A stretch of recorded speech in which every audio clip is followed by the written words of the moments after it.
దివ్యాత్మ స్వరూపులారా, శివానంద లహరి సత్సంగానికి స్వాగతం. మనం 10వ శ్లోకంలో తెలియచేస్తూ ఉన్నారండి.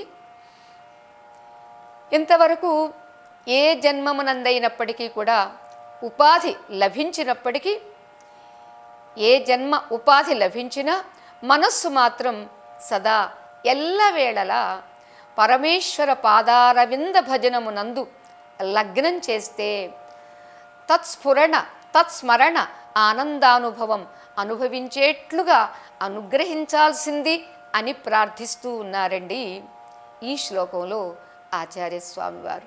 అంటే ఇది మనల్ని అందరినీ దృష్టిలో పెట్టుకొని, ఆ కరుణామయుడు కదండి, ఆలయం కరుణాలయం కదా, శృతిస్మృతి పురాణములకు ఆలయంగా ఉన్నటువంటి వారు, కరుణయే నివాసంగా ఉన్నటువంటి వారు ఎన్ని రీతులుగా మనల్ని దృష్టిలో పెట్టుకొని ఆలోచించి పరమేశ్వరుని ప్రార్థిస్తున్నారు అంటే ఆ ప్రార్థన మనకి నేర్పిస్తున్నారు.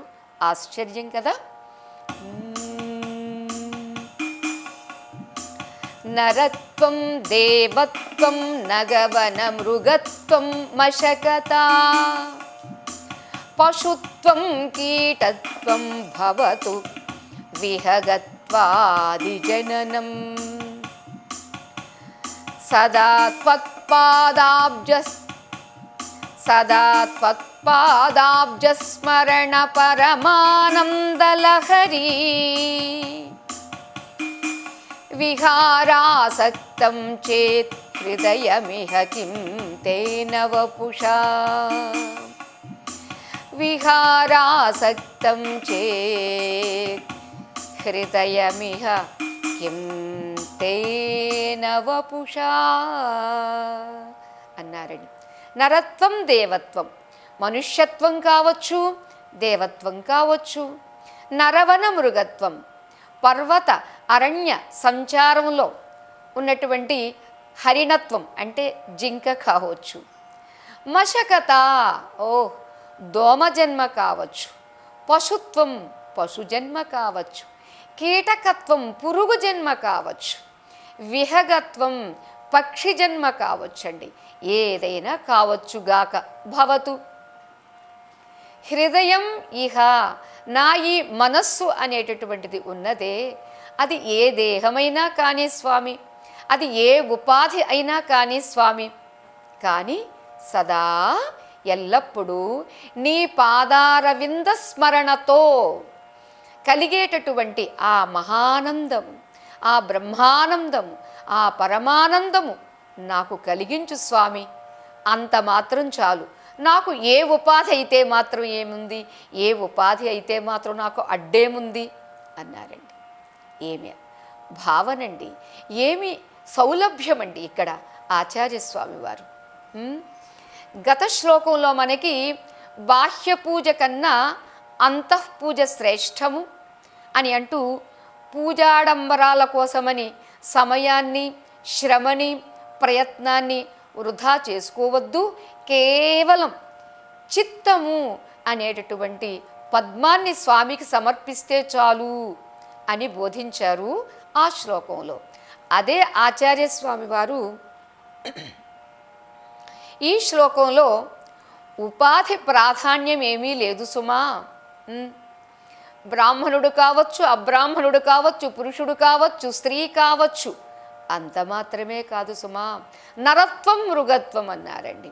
నరుడు కావచ్చు, మృగం కావచ్చు, పశువు కావచ్చు, పక్షి కావచ్చు, క్రిమి కావచ్చు, ఆఖరికి దోమ కావచ్చు, చీమ కావచ్చు, మకరములు కావచ్చు.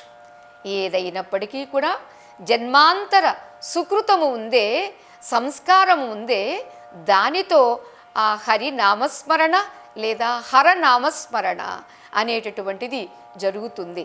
మరి అనన్య శరణాగతితో ఆ గజేంద్రుడు స్మరించలేదండి, స్మరిస్తే ముక్తిని పొందలేదండి. ఇక రామ కార్యార్థమై తను ప్రాణాల్ని సమర్పించినటువంటి జటాయువు ముక్తిని పొందలేదా అండి? అంతేకాదు శ్రీకాళహస్తి, ఈ మూడింటి పూజలకు సంతోషించినటువంటి శంకరుడు ఆ తిర్యక్ జంతువులకి మోక్షాన్ని ప్రసాదించలేదా? అలానే భద్రుడు పర్వతమే అతడు. అటువంటి భద్రుని భక్తికి మెచ్చి శ్రీరామభద్రుడు శ్రీరామచంద్రుడు ఆ భద్రాద్రి శిఖరంపై వేంచేసి ఉండలేదా? సాన్నిధ్యాన్ని అనుగ్రహించాడే. అందుకే భగవద్ అనుగ్రహ ప్రాప్తికి ఉపాధి కానీ వేదశాస్త్ర పాండిత్యం కానీ కారణం కానే కాదు సుమా అని అంటూ మనకి ధూర్జటి మహాకవి చెబుతూ ఉన్నారండి. దేహము ఏమిటి, ఉపాధి ఏమిటి అని కాదు, ఈ ఉపాధిగత అంతఃకరణను ఎలా పెట్టుకున్నాడు అనేదే ప్రధానము. ఎన్నెన్నో జీవులు ఆత్మార్పణము గావించినటువంటి వారు ఎందరూ లేరండి. శ్రీ కాళము హస్తి అంటే సాలెపురుగు, సర్పము, ఏనుగు. అంతేకాదు ఈ జీవన్ముక్త స్థితిలో ఉన్నటువంటి దేహి ఎవరండి? వానర దేహంతో ఉన్నటువంటి ఆంజనేయ స్వామి ఎలా ఏ స్థితిని అనుభవించారు, ఏ స్థితిలో ఉండి ఇవాళ మనందరికీ ఆరాధ్య దైవమయ్యాడండి. అంతేకాదు నరదేహంతో మార్కండేయుడు, అశ్వత్థామ ఇలా ఎందరో ధన్యజీవులు ఆత్మార్పణం గావించి ఈ భవసాగరాన్ని దాటారు. కాబట్టి మనం కూడా ఏమైనా కావచ్చుగాక, ఉపాధి ఏమైనా కావచ్చుగాక. అంచేత ఉపాధి కాదు ప్రాధాన్యము, నీ యొక్క అంతఃకరణ ప్రాధాన్యము. నీ మనస్సు ఎలా ఉంది, నీ చిత్తము ఎలా ఉంది, భగవంతుడికి దాన్ని ఎలా సమర్పిస్తున్నావు అనేదాన్ని ఇక్కడ మనకి విదితపరిచారండి ఆచార్యస్వామి వారు. ఇక మనం 11వ శ్లోకానికి వెళుతూ ఉన్నాము. లోకంలో మనిషి అన్నటువంటి వాడు ఏదో ఒక ఆశ్రమంలో ఉంటాడండి. అది బ్రహ్మచారి కావచ్చు, గృహస్థు కావచ్చు, వానప్రస్థు కావచ్చు, సన్యాసి కావచ్చు. ఏ ఆశ్రమంలో ఉన్నప్పటికీ కూడా ఎవరు తన చిత్తాన్ని సమర్పిస్తాడో అతడే స్వామికి ప్రియుడు, అతడే భక్తుడు. అదిగో అటువంటి భక్తుని భారాన్నంతా స్వామి వహిస్తాడు, ఈ భవసాగరాన్ని దాటిస్తాడు అనేటటువంటి అభయాన్ని మనకి దీనిలో తెలియచేస్తున్నారండి. వటుర్వా గేహీవా యతిరపి జటీవా తదితరః జనో వా యః కశ్చిద్భవతు భవః కిం తేన భవతి యదీయం హృత్పద్మం యది భవదధీనం పశుపతే తదీయస్త్వం శంభో భవసి భవభారం చ వహసి శంభో భవసి భవభారం చ వహసి అన్నారండి. ఇక్కడ ఏమిటి అంటే, హే శంభో, హే పశుపతే, హే భవ అంటే హే భవుడా, భూతనాథ, శివ, తవ ఆరాధన పర భక్త, నీ ఆరాధన యందే తత్పరుడైనటువంటి భక్తుడు ఎవరైనా కానీ, వటుర్వా బ్రహ్మచారి కావచ్చు, గేహీవా గృహస్థు కావచ్చు, జటీవా జటాధారి కావచ్చు, లేదా వానప్రస్థు కావచ్చు, యతిరపి సన్యాసి కావచ్చు, లేదా వీరికన్నా తదితరః యః కశ్చిత్ జనోవా. ఎంత చక్కగా ఇక్కడ మనకి సౌలభ్యాన్ని చూపిస్తున్నారు చూడండి.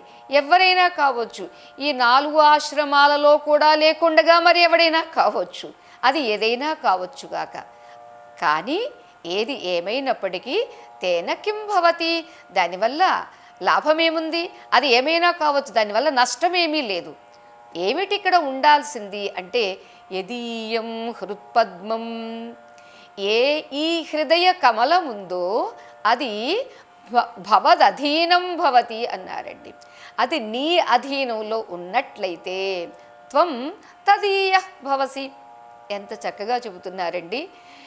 అతడి మనస్సు, అతడి హృదయ పద్మము నీ అధీనంలో ఉంటే నీవు కాస్త ఏమైపోతావు శివా, వాడివైపోతావు, నీవు అతని వాడివైపోతావు. మరి అతని వాడివైతే ఏం చేస్తావు, ఊరకే ఉంటావా? లేదు. తస్య భవభారం వహసి, అతడి యొక్క సంసార భారాన్నంతా నీవే వహిస్తావు సుమా అన్నారండి. అందుచేతే ఎంతమంది భక్తుల యొక్క భారాన్ని వహించాడండి, ఎంతమందిని ఉద్ధరించాడండి. అదే భగవంతుని యొక్క అపారమైనటువంటి కరుణ. పూర్వం గడిచినటువంటి 2 శ్లోకాల్లో బాహ్య పూజకు ఉపయోగించేటటువంటి పుష్పాదుల వల్ల కానీ, అలాగే నర పశు క్రిమి కీటకాది ఉపాధుల వల్ల కానీ విశిష్టమైనటువంటి శివానుగ్రహము, శివజ్ఞానము, శివ సాయుధ్యము లభించదు అని చెప్పి, దానికి ఉండాల్సింది ఏమిటి? ఏదైనా ఉండవచ్చుగాక, కానీ ఉండాల్సింది శివభక్తి తత్పరతతో కూడినటువంటి ఆత్మసమర్పణ ఉండాలి, అనన్య శరణాగతి ఉండాలి అనేటటువంటిది మాత్రమే ఇక్కడ ప్రధాన కారణంగా చెప్పినటువంటి శంకర భగవత్పాదులు వారు ఈ శ్లోకంలో ఎవరు ఏ ఏ ఆశ్రమంలోనే ఉండొచ్చుగాక, ఏది బ్రహ్మచర్య, గృహస్థ, వానప్రస్థ, సన్యాస ఆశ్రమాలు స్వీకరించవచ్చుగాక, లేదా సదాచార నిష్ఠ వంటి తదితర యమ నియమాలు కూడా పాటిస్తూ ఉండవచ్చుగాక, కానీ అవి కారణములు కాదు. కేవలం చిత్తం అనేటటువంటి పద్మాన్ని అనన్య భక్తితో పరమేశ్వరునికి సమర్పిస్తే చాలు సుమా. ఆ మరుక్షణంలోనే ఆ భోళాశంకరుడు ఆత్మీయుడైపోతాడు, అతని వాడైపోతాడు. అంతేకాదు, ఆ క్షణం నుండి అతడి యొక్క బరువు, అతడి యొక్క బాధ్యత అంతా తానే శాంతము వహిస్తూ అతడికి శాంతానందాన్ని ప్రసాదిస్తాడు అన్నారండి. శంకరాయచ మయస్కరాయచ అని వస్తుంది మనకి నమ్మకంలో. మయస్కరుడు అంటే శాంతానందమయుడు అని. అంటే ఏ భక్తుడు ఉన్నాడో ఆ భక్తుడికి తాను వశుడైపోయి ఉంటాడు. అంతేకాదు, భగవద్భక్తులే తరించినటువంటి అన్ని ఆశ్రమాలకు సంబంధించినటువంటి భక్తుల గాథలు మనకి ఆర్ష వాంగ్మయంలో ఎన్నో మనకి కనిపిస్తాయండి. వటువులంటే బ్రహ్మచర్యంగా ఉన్నటువంటి వాళ్ళు మార్కండేయుడు, ఉపమన్యుడు, ధ్రువుడు, ప్రహ్లాదుడు, నచికేతుడు, ఇలా ఎందరో ఉన్నారండి. ఇక గృహస్థులుగా ఉండి తరించినటువంటి వాళ్ళు కుచేలుడు, అంబరీషుడు, విదురుడు, విభీషణుడు, ఇలా ఎందరో ఉన్నటువంటి వారు. అలాగే జనక మహారాజు, ఇలా ఎందరో ఉన్నారు. ఇక యతీశ్వరులు, సన్యాసులు అని అంటే ఆశ్రమ స్వీకారం మాత్రంతో వాళ్ళు భగవద్ అనుగ్రహ పాత్రులై ఉంటారు. ఇటు 7 తరాలు అటు 7 తరాలు కూడా వంశాన్ని ఉద్ధరింపజేసినటువంటి వాళ్ళు, తరింపచేసేటటువంటి వాళ్ళు అవుతారు. ఇక తదితరులు అంటే పాపం కొంతమందికి అదా ఇదా అనేటటువంటిది ఏమీ ఉండదండి, తెలియదండి. కన్నప్ప ఇతడు ఏమీ అనుకోవడానికి వీలు లేదండి. ఏదో పాపం ఒక చివరి ఆటవిక జాతికి చెందినటువంటి వాడు అయినప్పటికీ కూడా కన్నప్ప భక్తికి మెచ్చి స్వామి అనుగ్రహించలేదండి. అనుగ్రహించి అతడు సమర్పించినటువంటివి స్వీకరించి ఆఖరికి పరీక్షిద్దాము అని కూడా ఆ పరీక్షలో కంటి వెంట నీరు కారితే ఆ నీరు కాస్త రక్తమై స్రవిస్తే అయ్యయ్యో నా స్వామికి రక్తం కారుతుందే, ఏం చెయ్యాలి అని పాపం ఆలోచన చేసి ఏదో పసరు పోశాడు. అయినా ఆగలేదు ఆ రక్తము. ఇక ఏం చెయ్యాలి అంటే కంటికి కన్నే మందు అని అనుకుని తన బాణంతో తీసుకుని కన్ను పీకి ఆ గుడ్డు పీకి స్వామికి పెట్టాడండి. స్వామికి పెడితే అంతటితో ఊరుకున్నాడా, ఇంకా పరీక్షించాలి అనుకున్నాడు. అటువంటి వాడిని పరీక్షలో స్వామి 2వ కన్నుకు కూడా రక్తం స్రవించడం మొదలుపెట్టిందండి. ఎంతకు ఏమిటి, అతడు ఎక్కడో అడవిలో ఉన్నటువంటి ఒక చెట్టు కింద ఉన్నటువంటి శివలింగాన్ని చూసి భక్తితో అర్చించాడండి. అంతే, అక్కడేమీ మండపం లేదు, అక్కడెవరు ఏదో దానికి ఒక నీడా లేదండి. అయినప్పటికీ అక్కడ అరే ఇతడు దేవుడు, ఇతడు లింగస్వరూపంలో ఉన్నాడు అని భావన, ఆ అనుభూతి చెందాడు. అంతే ఆ తిన్నడు. అటువంటి ఆ తిన్నడు కాస్త ఏం చేశాడండి, 2వ కన్నుకు కూడా రక్తం స్రవిస్తుంది. మరి ఇప్పుడు ఏం చెయ్యాలి, 2వ కన్ను పెట్టేద్దాము. సరే, ఇంతకు 2వ కన్ను పెడదాము అంటే ఎలా, ఆ కన్ను ఎక్కడుందో, 2 కన్ను నాకు 2వ కన్ను కూడా పోతే గుడ్డివాడిని అవుతానే ఎలా అని అనుకున్నటువంటి అతడు, చెప్పు కూడా తీసుకోవాలి అనేటటువంటి జ్ఞానము లేనటువంటి అతడు ఆ చెప్పు కాలుతోటే శివలింగం ఆ పానుమట్టం మీద కాలు ఆంచి ఆ కన్ను ఎక్కడైతే ఉందో ఆ కన్ను అక్కడ గుర్తుగా ఆ కాలి బొటనవేలు పెట్టుకొని ఆ బాణంతో రెండవ కన్ను కూడా తీసి ఆ రెండవ స్వామి నేత్రం దగ్గర సమర్పించేసరికి ఇక ఉండబట్టలేక స్వామి ప్రత్యక్షమయ్యాడండి. ఏం చూసండి? ఆ తిన్నడుగు ఏముందండి? శాస్త్రపాండిత్యమా, బ్రాహ్మణత్వమా, విద్వత్త ఏమి ఉంది? ఏమీ లేదు. ఏమీ లేకపోయినప్పటికీ అక్కడ సమర్పించేటటువంటి ఆ అంతఃకరణ ఉంది చూడండి. అన్నింటినీ సమర్పించాడు. అక్కడ చూడండి, ఆలోచిస్తే ఎక్కడి నుంచో నీళ్లు తీసుకురావాలని నోటి నిండా నీళ్లు పోసుకున్నాడా? అయ్యో ఎంత ఆకలి వేస్తుందో నా స్వామికి, ఎవరూ ఏమీ పెట్టలేదే అని తాను తినేటటువంటి మాంసాన్ని తెచ్చిపెట్టాడా? ఆ నోటి నీళ్లతోటేమో పుక్కిలించి ఊశాడా? ఈ చేతిలో ఉన్నటువంటి మాంసాన్ని పెట్టాడా? అయినా ఏమీ కోపం రాలేదే స్వామికి. ఎంత అనుగ్రహించాడు, ఎంత పరవశుడయ్యాడు. అంతేకాదు మాంసాన్ని తిన్నాడు. అక్కడ మాంసము కాదండి స్వామి దృష్టిలో, ప్రేమతో పెట్టాడు అంతే. చెప్పాడు కదా, పత్రం పుష్పం ఫలం తోయం యోమే భక్త్యా ప్రయచ్చతి తదహం భక్త్యుపహృతం అశ్నామి ప్రయతాత్మనః అన్నాడండి. ఎవరైతే ప్రయత్నంతో నాకు ప్రేమతో పెడతారో అది ఎంత చిన్నది కావచ్చు, అది ఎటువంటిదైనా కావచ్చుగాక, నేను స్వయంగా స్వీకరిస్తాను, అశ్నామి తింటాను అన్నాడండి. మరి ఆ అన్నమాట నిలబెట్టుకుంటాడు కదండి. మాంసాన్ని తిన్నాడు. చివరికి ఇదిగో ఇలా పరీక్షించాడు. మరి పరీక్షించినప్పుడు, ఒరే దుష్టుడా, నీ పాదం నా మీద పెడతావేమిట్రా, నీకెంత మూర్ఖత్వం ఏమిట్రా అనే మాట కూడా అనలేదండి. ఆ పరీక్షలో తిన్నడు, నెగ్గాడు. కళ్ళనే సమర్పించినటువంటి వాడు కాబట్టి అతడికి కన్నప్ప అనేటటువంటి నామం సార్థకమయ్యిందండి. అది భగవంతుడి యొక్క ప్రేమ. అది భగవంతుడు ఏం చూస్తాడండి? నీవు ఏ ఆశ్రమవాసివి, నీవు ఏ జాతివి, నీకు ఎంత సంపద ఉంది, నీకు ఎంత తెలివితేటలున్నవి, ఆహాహా, ఇవేమీ కాదు. భగవంతుడు చూసేటటువంటిది ఏం చూస్తాడు? నీ చిత్తాన్ని చూస్తాడు, నీ హృదయాన్ని చూస్తాడు, నీ మనస్సుని చూస్తాడు, నీవు సమర్పించేటటువంటి ఆ మనోపత్రాన్ని చూస్తాడు, హృదయ పుష్పాన్ని చూస్తాడు. అంతేకాదు కర్మఫలాన్ని చూస్తాడు. నాలుగవది ఏమిటండి? తోయం అభిషేక ప్రియో శివ అని. ఏ గంగాజలమైనా స్వామి ఇచ్చిందే, స్వామి శిరస్సు నుంచి ప్రవహించినటువంటిదే ఆ గంగమ్మ కూడా. కానీ ఆ గంగాజలం కన్నా నీ దగ్గర ఉన్నటువంటి చైతన్య జలం ఉందే, చైతన్యార్ఘ్య, చైతన్యం అనేటటువంటి అర్ఘ్యం ఉందే, అదే తోయము. ఏమిటది? నీ కంటి వెంట ఆనందంతో స్రవించినటువంటి అశ్రువులు ఒక్క బిందువు చాలండి. అదిగో అటువంటి దానితో సంతృప్తి పడేటటువంటి వాడు భగవంతుడు. అందుచేత పత్రం పుష్పం ఫలం తోయం, ఇలా ఈ నాలుగింటిని మన దగ్గర ఉన్నటువంటి మనోపత్రము, అది నిజమైనటువంటి మారేడు దళము, హృదయ పుష్పము, అది నిజమైనటువంటి అరవిందము, పద్మము. ఇక కర్మఫలము, నీవు బయట ఎన్ని కొబ్బరికాయలు కొట్టకపో, ఇక్కడ సమర్పించాల్సినటువంటిది నీ యొక్క సర్వకర్మ ఫలము ఎప్పటికప్పుడు సమర్పించడము. అలానే అభిషేకము దేనితో? నీ కంటి బిందువుతో, అంటే ఆనందాశ్రువులతో అభిషేకము. అంచేత ఇది చూస్తాడు భగవంతుడు అని మనకు ఆ శ్లోకంలో చెప్పారండి. ఇక 12వ శ్లోకంలో మనకి తెలియచేస్తూ ఉన్నారు, భగవద్ అనుగ్రహాన్ని పొందడానికి నియమము, నివాసము ఎలాంటిదైనా పర్వాలేదు, కానీ ఉండాల్సింది మాత్రము ఇది సుమా అని మనకిక్కడ తెలియచేస్తూ ఉన్నారండి. ఏమిటది అంటే,